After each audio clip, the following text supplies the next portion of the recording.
Hello, everyone. My name is Karla Monterroso. I am the founder and managing partner of Brava Leaders, and I'm very excited to be here with you today to talk about the redistribution of power and the things that are really happening in leadership across the country right now.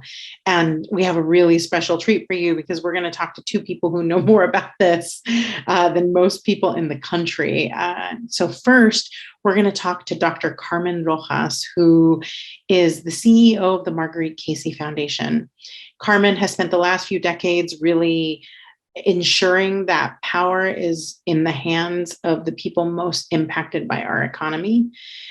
She is the only Latina leading a national foundation right now and has really just taken on the work of organizing wealth and trying to make sure that we are operating from a place of understanding that our people have the answers. I can't wait for you to get to know her, so I will toss it over to her. Carmen, would you kick us off by telling us your superhero origin story? How did you get to be the person that you are concerned with the things that you are concerned with right now? Yeah. So first, thank you so much. I'm so excited to be here. I'm Carmen Rojas, use she, her pronouns, and I am the president and CEO of Marguerite Foundation in Seattle, Washington, but we're a national foundation supporting community organizing that's working to shift the balance of power to people who've long been excluded from it. I love this question. And the place, like the moment of genesis for me was getting to start and build my own organization, the Workers Lab. And there were a couple of insights from that. One, it was about money and power. And I'd spent the vast majority of my career at the intersection of philanthropy, capital investment, and the nonprofit sector. And really seeing on the one side how nonprofits and nonprofit leaders, especially nonprofit leaders of color, struggled to barely make it. Like they had just enough resources to be told that they had a right to dream, but not enough resources to realize those dreams. On the capital and philanthropic side, seeing how much money actually stayed away from nonprofit organizations and like the strange set of barriers and constraints that were created for organizations as sort of a disciplining function, as if these organizations were meant to scale, as if these organizations were meant to be wholly transformative without money. And so getting to build the Workers Lab, which was an organization that I founded 5 years ago, was a huge opportunity for me because I was unconstrained in my dreaming. I got a multi-million-dollar commitment and I was the sole person on staff to imagine an organization that was transforming the way that working people lived in this country. And I saw my brothers and sisters who are running nonprofit organizations really struggle. And so that was one sort of something that sticks with me today in my current role. I think the second thing that stuck with me and that I've talked to you a lot about, Karla, is sort of how as a sector, we conflate leadership and management in these ways that are deeply problematic. That we think that somebody who is a visionary, somebody who is charismatic should be entitled to manage the day-to-day lives of people. And it's in building Workers Lab that I really came to understand that management is a sacred vocation, that we have an opportunity as leaders and as managers of people to truly create space for them to dream. And at Workers Lab and in my current role, it's understanding sort of the undue influence and power that I have over people's day-to-day lives, that a whole bunch of people spend a lot of time thinking about me and needing to hold that with the kind of care it requires. I feel like those two sort of lessons from building Workers Lab have been central to where I'm at today, and sort of, if anything, they've become like the superhero inoculation, the spider bite, if you will, into my current role. Thank you so much. Carmen, you've spoken a lot in a lot of different places about the need to dismantle the systems as they exist and the need to organize at every level. What got you to that conclusion? And can you walk me through the event or sequence of events that had you divest from a framing of the social change sector as kind of like the savior of the poor, and instead as an actor actually also complicit in keeping the status quo? Mm.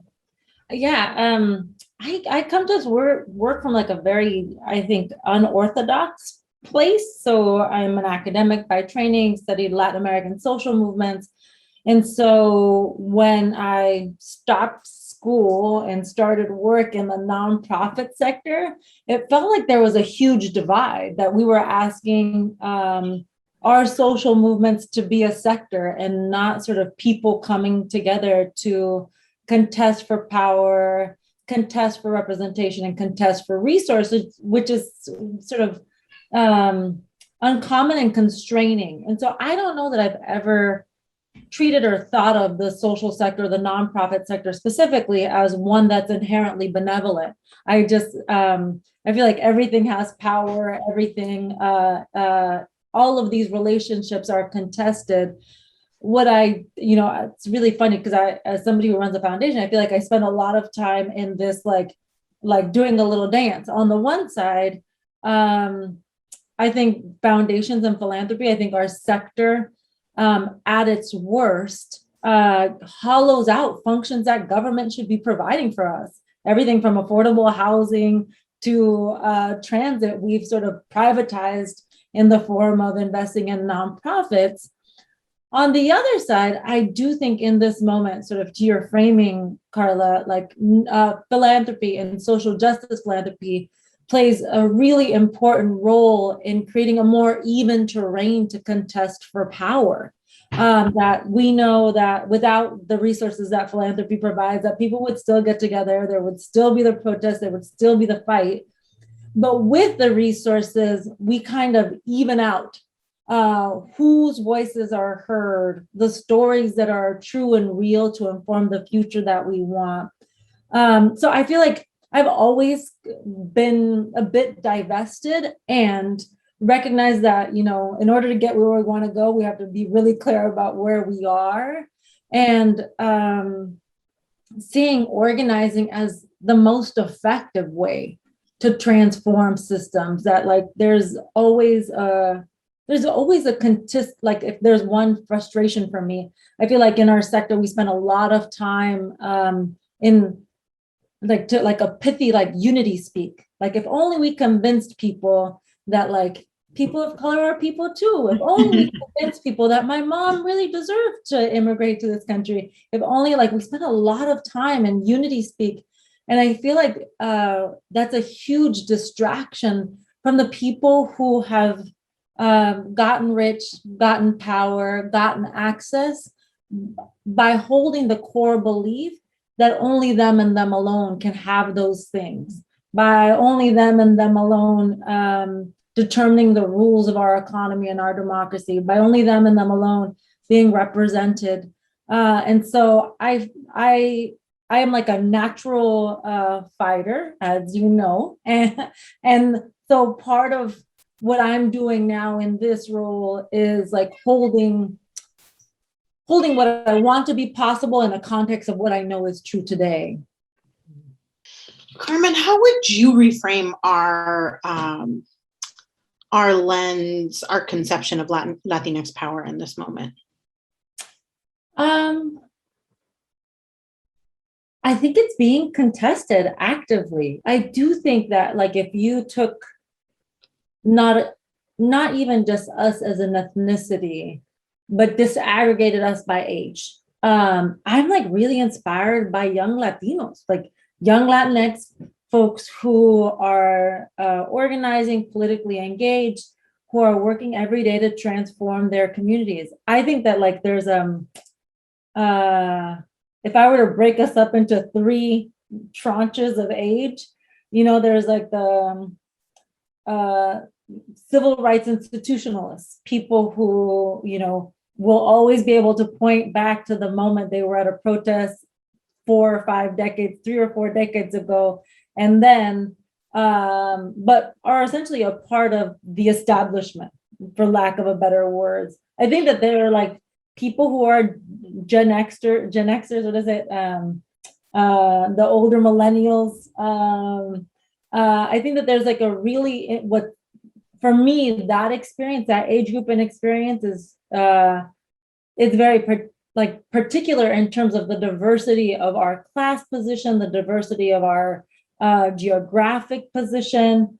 And then young Latinos have experienced the worst of our economy and the worst of our democracy. If we're like just looking at Texas right now, what's happening with voting rights in Texas is a direct affront to young Latinos, to the growing Latino electorate in the state of Texas. That's like that's uncontestable. And so on the one side, I feel like the establishment that is working to exclude Latinx voices is actively is eyes wide open in the potential of our power. And I think we spend a lot of time like hemming and hawing over our differences. You know, the vast majority of Latinx people in this country are poor. They're working poor. The vast majority of the Latinx people in this country have at least one family member who's undocumented or who's an immigrant. The vast majority, like there are these things that are very similar in terms of the common story that we have that I think white supremacists, the right wing in this country is very clear about, and they're building a policy and political agenda around, and that everybody else is sleeping giant. Like it's like every 4 years. Like, well, if you only talk to Latinos every 4 years, then you're gonna only hear from them every 4 years. Like it's like this is like a basic. It seems like basics, and I feel afraid, you know, every time that when the census numbers just came out, I was like, man, like the attack is going to be hard and we are going to be in the disaggregating towards difference as opposed to aggregating towards commonness, right? Like a common, my hunch is that if we stayed on this call for a little bit longer and had a one-on-one conversation about how we grew up, about our parents, about our siblings, about our extended family, about what we ate, about how our house smelled, that we would find at least 3 things. And I don't know, Lori, right? Like, so that tether us to each other. And imagine if we had those spaces of tethering, as opposed to like the often over-invested space of trying to create difference. Yeah, I you're saying this, Carmen, as I've had a morning where I've been looking at the tweet machine and a reporter tweeted out about how there has been zero Latinx, like just very little Latinx engagement on behalf of the California Democratic Party and the Newsom campaign in the recall election. Yeah. And the level of, like, my understanding of the level of political malpractice that is in a state that is 39% Latinx. And the reporter's mentions got swamped with people being upset with the term Latinx instead of the potential loss of political power or the impacts of a governor who does not believe in masking or vaccine mandates, right? And I was like, where is the thread here? Like, what are we missing here? That is the focus. Like the Latinx fight is like a really interesting, well, we'll talk about California briefly. Like many people, you know, Sonia Diaz at UCLA has been ringing the alarm about this recall election for a year. And absolutely, people are like, "Oh, really? What recall? This is so crazy!" Like, and I'm like, "We called people before in our generation, and yes. This is possible." Yeah. People are tired. What's scary in a place like California, and I feel like oftentimes California gets painted as this liberal bastion, is that it's also the testing ground for some of the worst, most racist policies that target Latinos, just hands down. We are as a Californian that now lives in Washington, the petri dish, where all of the things that we're seeing now nationally were once tested, where the language was once tested. And what's scary is not only that the recall can happen and Newsom will be recalled, what's scary is that the recall will happen, Newsom will be recalled, but that Latinx folks will be blamed. That it will be like, why didn't you come out in your self-interest? Meanwhile, misinformation is invading the community. 1,000%. I mean, I think I will often name switch, right? So I go from being Latina to talking about Latinos and talking about Latinx folks, because I am a Latina, and I never ever want my Latinx brothers and sisters not to be seen, not to be held, not to be heard. And so we can have a million words for us.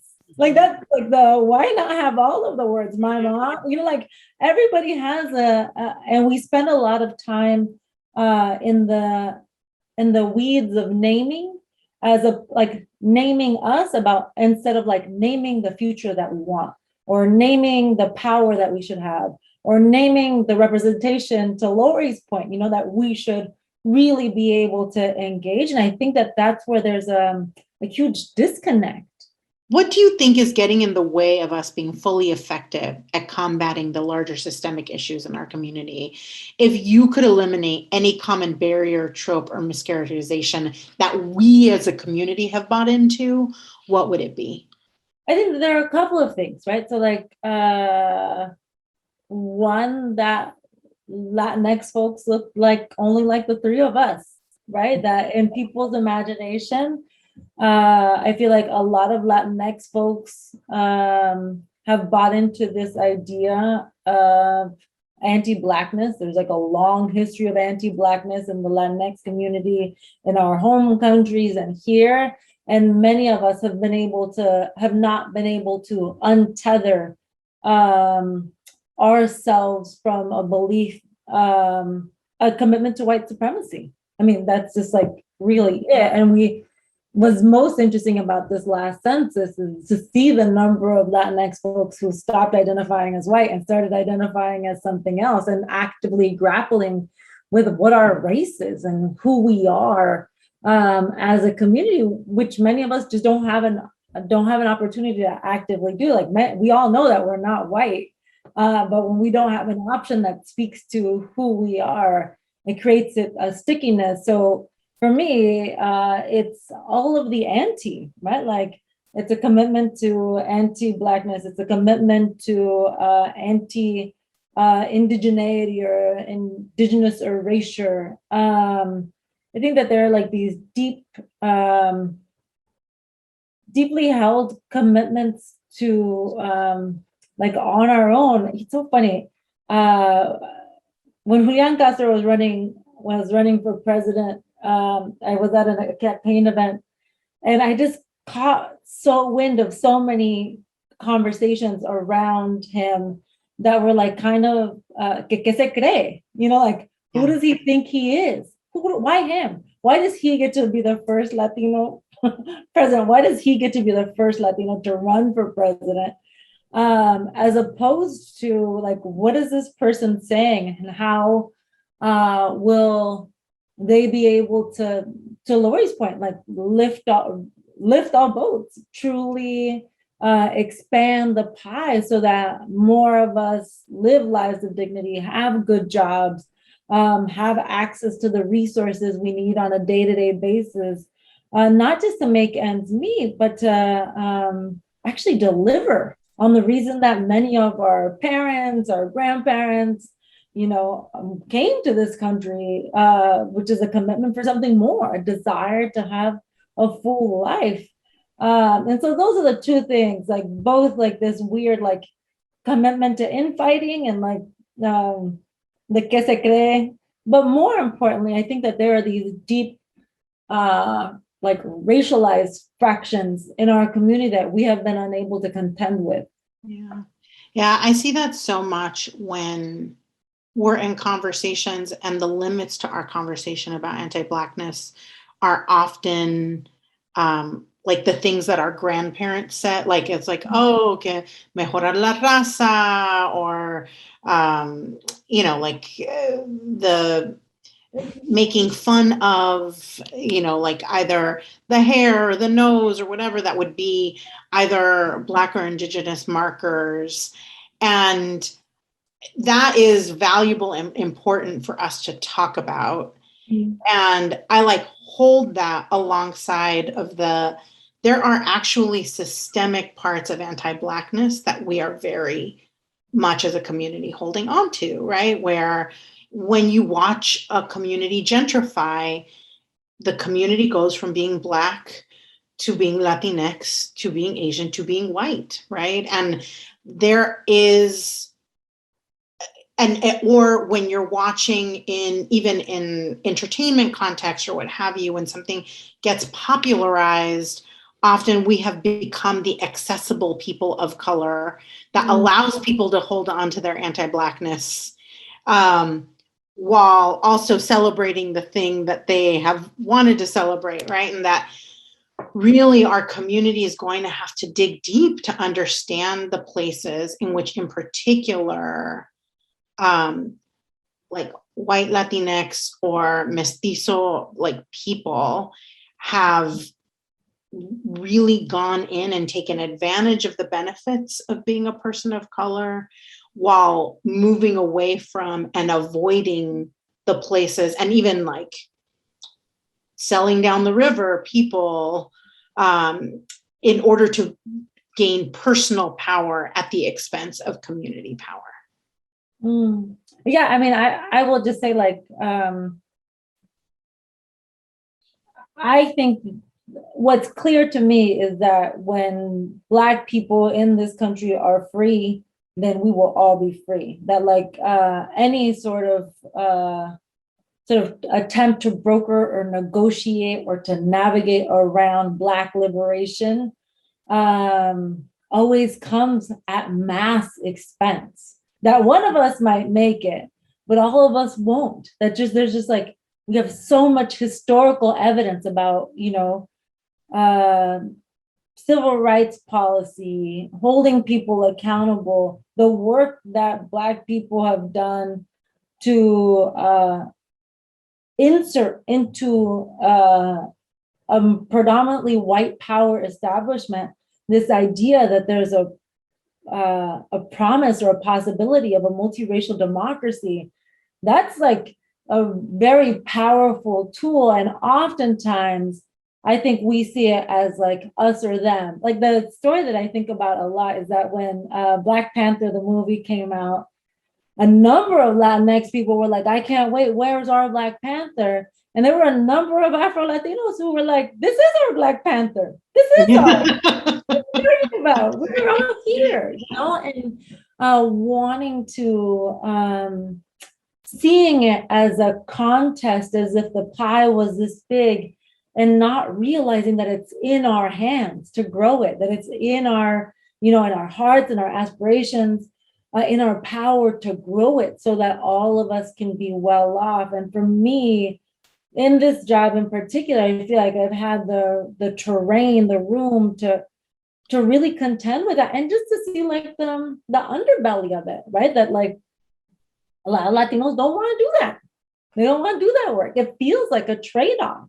Yeah. And I just refuse.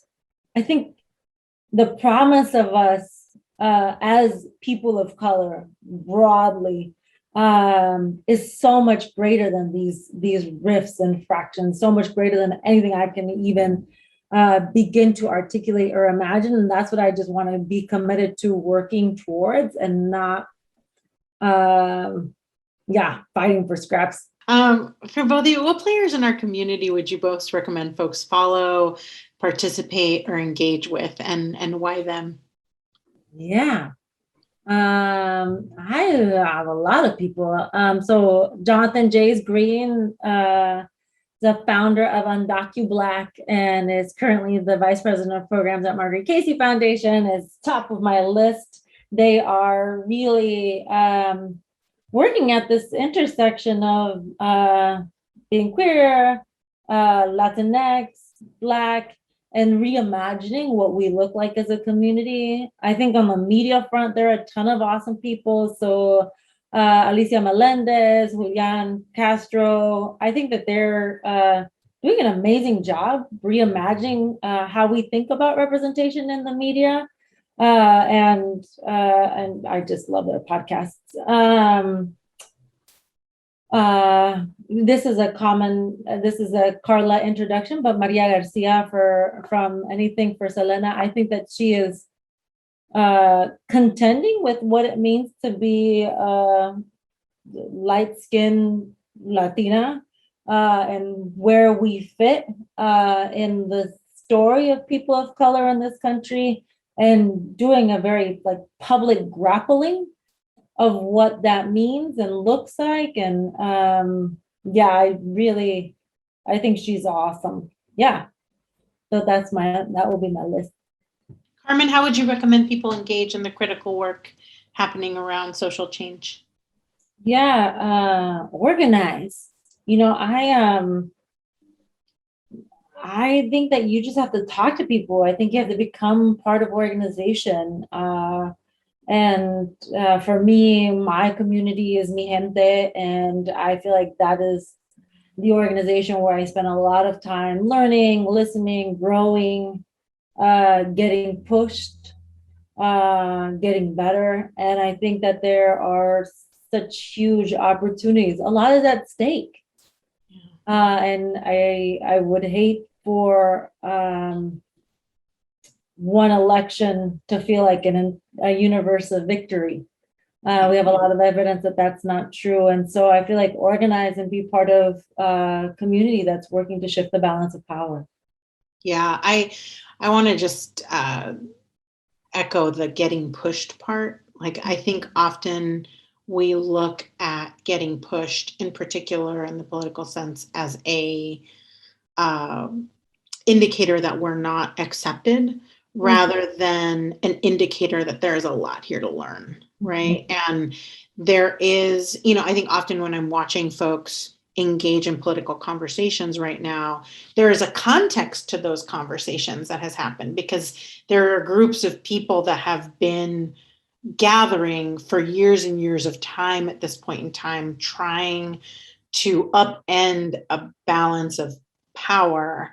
And when you come in, you're not always going to know all of the issues and the ripple effects of all of those issues. You're going to have an opinion that you've had as a layperson, and not necessarily as an organizer, right? And how do you move into those spaces as a listener, as a learner, as a participant, and to really love and cherish the ability to participate, right? Like, this isn't, we talk about leadership often as being the one in front.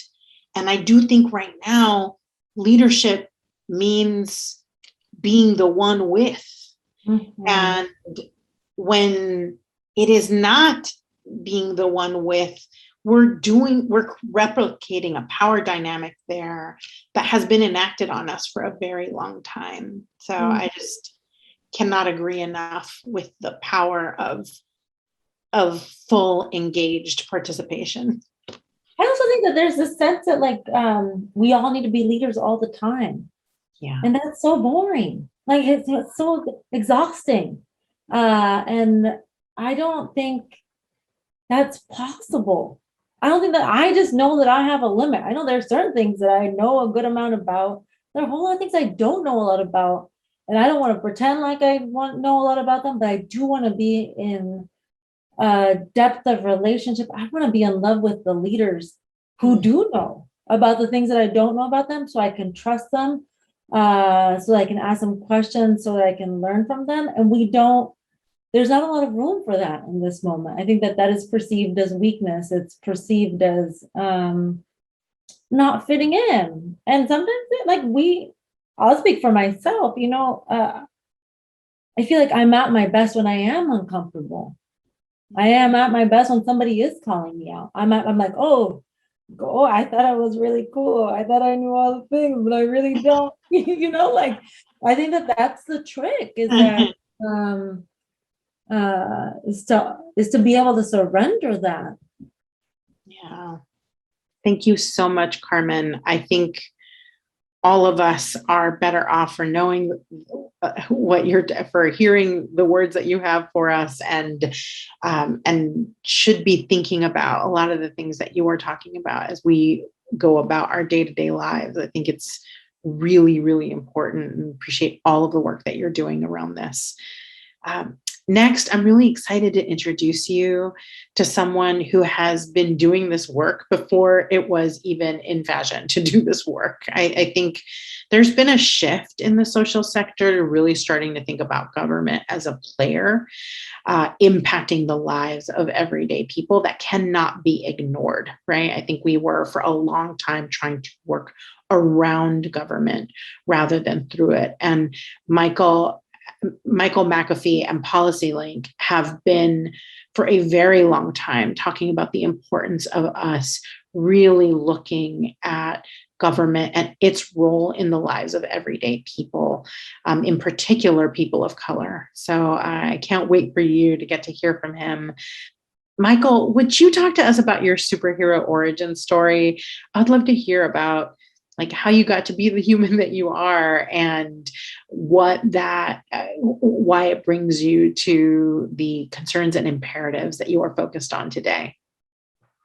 My origin story starts in Kansas City, Missouri. That's where I was born and raised. Born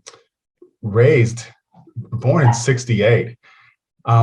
Raised one of the first Black families on a block, which was quite interesting because I remember the stories of my family telling me about the neighbors who would harass my family. My dad worked at night in a warehouse, and my mom would often call him home because of the harassment.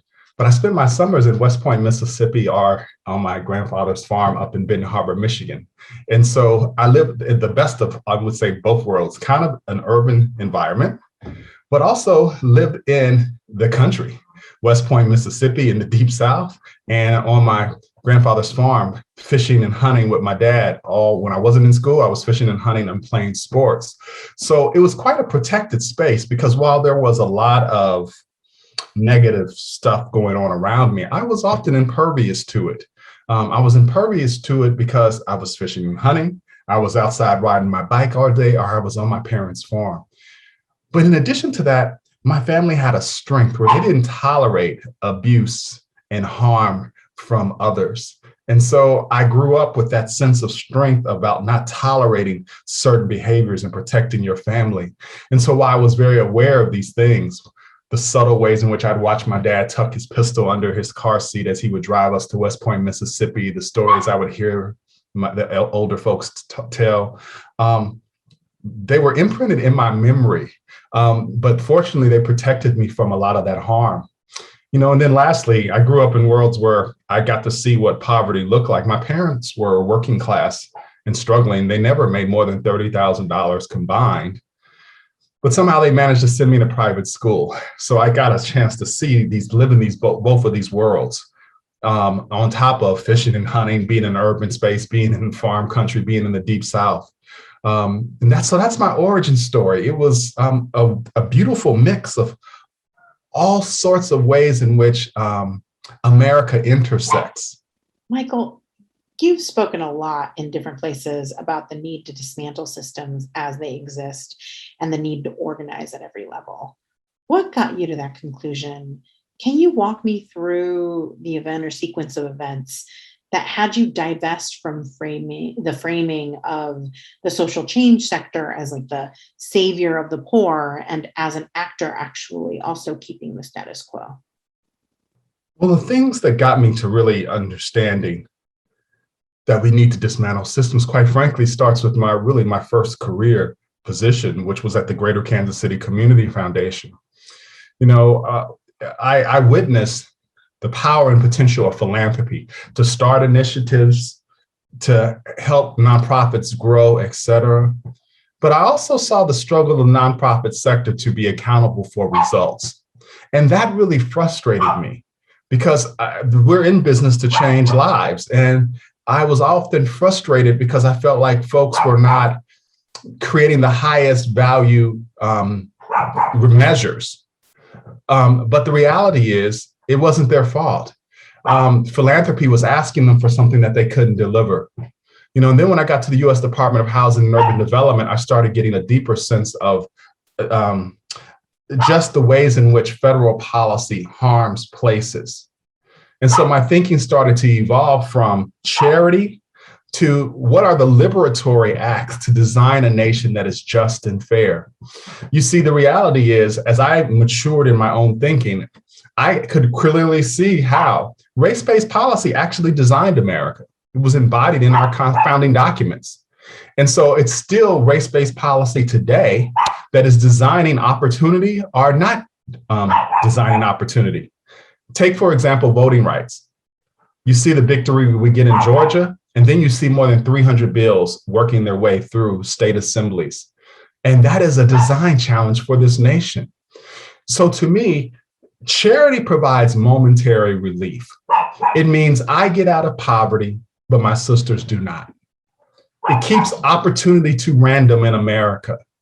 If you want opportunity to be less random, we need to tend to the design of the nation. An economy that is oppressive and is leaving one in 3 people economically insecure, that's more than 100 million folks. And a democracy that still disenfranchises too many. Nonprofits can't solve that problem. That's the design challenge that our governments must resolve. Folks have talked about us as the Latinx explosion or the sleeping giant. Often these are shorthands for talking about our community as a group that isn't engaged or is episodically engaged. Michael, how would you reframe our conception of Latinx power in this moment? Well, I think it's just the reality of this nation. This demographics are changing. The majority of children being born today are children of color. And the nation just needs to accept that. And the Latinx population is a part of that rich diversity of folks who we have not really designed a nation for, who are going to be the stewards of this nation. I think it's quite powerful and impressive.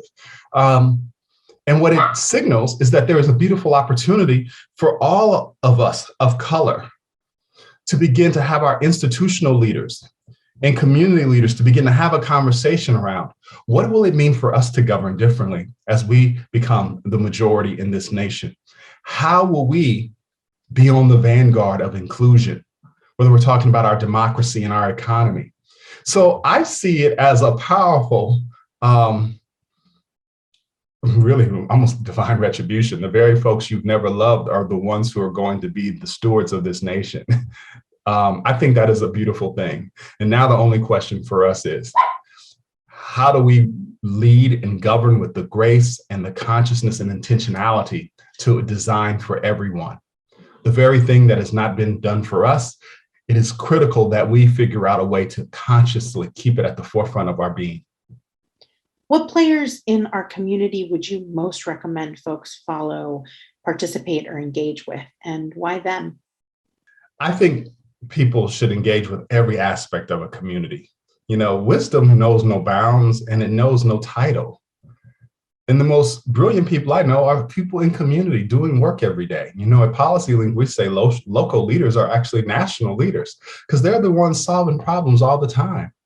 The thing, though, I think that is really important as we go forward is that institutional leaders begin to reach across boundaries and align, because we're not going to tend to the design challenges of the nation that you heard me describe in our silos. So I think if there was anything for us to do, we need to stay rooted in community, because that is where our strength resides. And we need to, as leaders of color who are starting to get into positions of significance in running institutions, we need to make sure that our institutions are bastions of service to all in the equity definition, and that we are forging the right coalitions that allows us to redesign this nation so that it works for everyone. That's what I think we need to do. Stay rooted in community, but also to raise our gaze and begin to think about, who else do I need to join with? Our equity manifesto starts with the first sentence. It says, it begins by joining. And that's what we want people to begin to think about. How do they join? Well, finally, Michael, how would you recommend Latinx people engage in the critical work happening around social change in this moment? Well, I think the first thing we can do as leaders is focus on building strong institutions. You know, we can want a lot of things to change in this nation, but if we don't have strong institutions, we really are handicapped. I mean, after you have the translation of energy in the street, and when that energy manifests itself in the street, it has to go somewhere else. And it needs our institutions to translate the hopes and aspirations of that struggle into practical actions.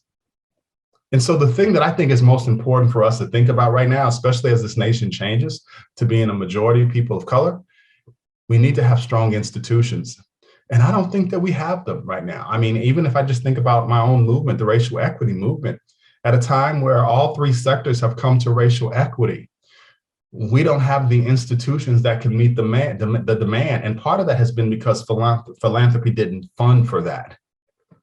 But it's also a call to us to begin to inspire our communities to invest in institution building.